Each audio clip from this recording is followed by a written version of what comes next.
things that's pretty important about this is at this stage of the game, round 48, what you're going to want to look out for is making one of the dart monkeys an ultra juggernaut monkey. So, but for now, we really just have to worry about still making mine the basic spike-a-pulse. I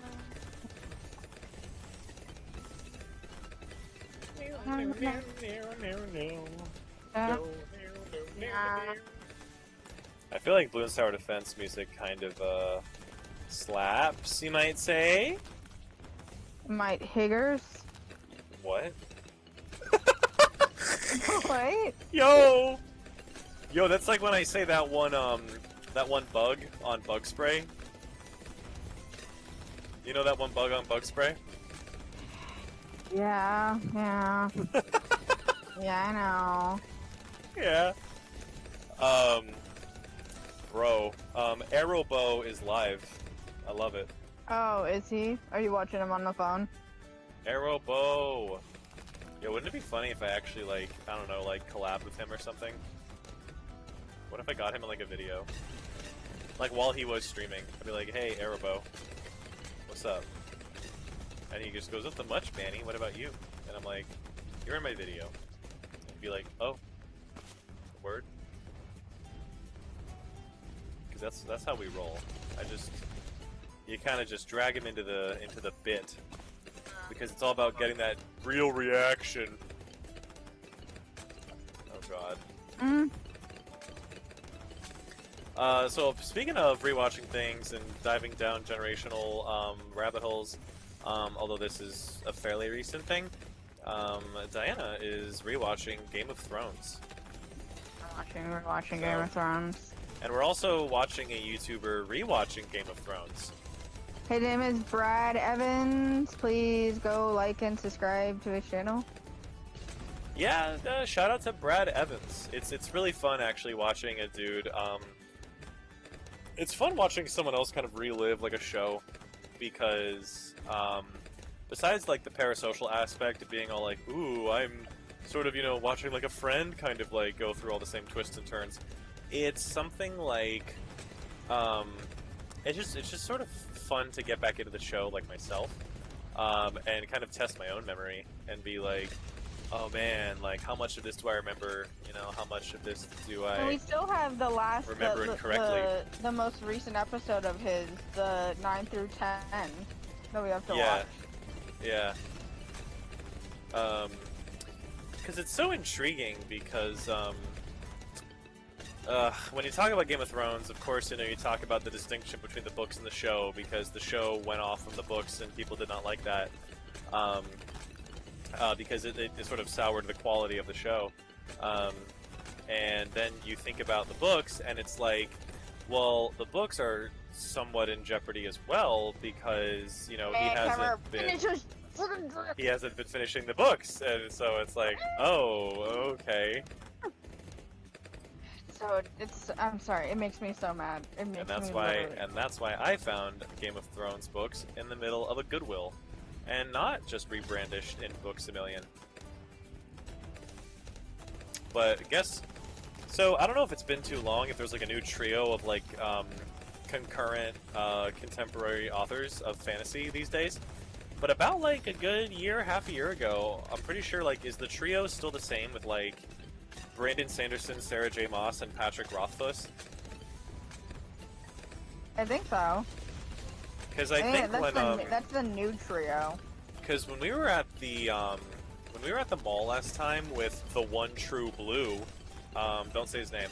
When we were at the mall with the One True Blue, he was like, we were saying like all like the Sarah J. Maas, and he was all like, I have no idea who this is. I'm just here for the manga. And I'm like, yeah, I need to get into what Sarah J. Maas writes, because what's it called? It's like Patrick Rothfuss writes the Kingslayer, but Sarah J. Maas also writes about an assassin character. So. Well, you also have to remember the Court of Roses. Oh, that's what it is. Things are always named like Court of Ash and Fire, Forest of Berries and Lollipops. Yeah, it's good stuff. I'm not that creative in naming my books, so. Alright, so I just made this guy in the sort of right middle here, top right middle. The Ultra Juggernaut. Ultra Juggernaut is going to help us out in round 76, so we are good. Alright, well I'm gonna upgrade my guys. This is so fun.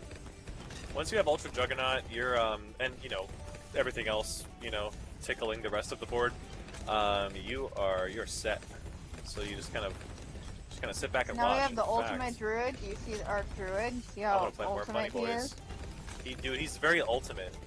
Look He's Blue Eyes Ultimate Druid. Well, look at him. He's like friggin'. He's like you don't even know, man. You don't even know. You don't even know. You don't even know, man. You don't even know. You don't even know. Alright, we got 2 assassinates. 2 assassinates. Whoa.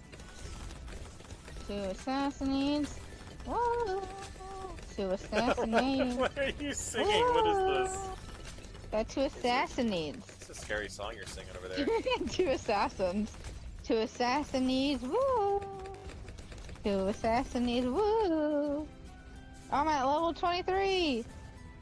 Monkey Village! Yeah. Let's do Engineer Monkey. Yo, yo, yo. Yo, yo, yo. Blizzard.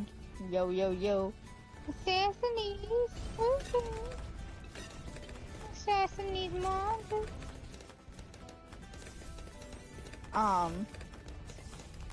Yeah, see, who's laughing, fool? Assassinate. Who's laughing at your cuteness? Everyone in the comments. Yeah. Yeah.